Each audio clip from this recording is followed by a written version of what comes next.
There's a trend in sex offender policy right now, and it is to increase punishment, increase surveillance, and to really monitor sex offenders in a way that we've seen from the research is actually not very effective. We're seeing two things in particular. We're seeing residence restrictions for sex offenders from state to state. We currently have 27 states that have implemented residence restrictions for sex offenders, and then hundreds and hundreds of other local jurisdictions, counties, cities, towns and townships that are also implementing residence restrictions that are often harsher than those that are implemented by the state. The other trend that we're seeing is community notification.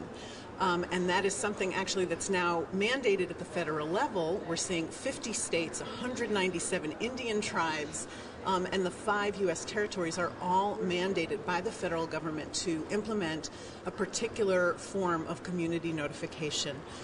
It's internet-based notification, broad notification for all sex offenders, no matter what their level of risk to the community.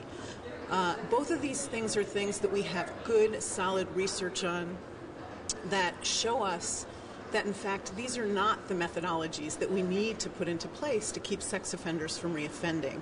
In fact, we're seeing collateral consequences from this kind of legislation, from this kind of policy. And I think that this kind of mega focus on sex offenders, the known sex offenders, is problematic. We do need to find ways and implement the ways that research is telling us work to manage sex offenders, to supervise them once they return to communities.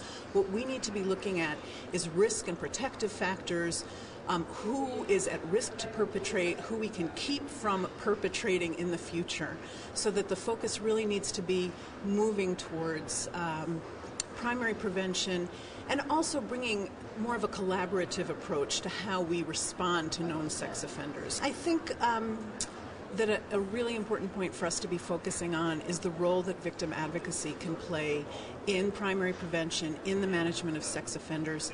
It is victims and the people that work with them who know best what victims want, what community members want.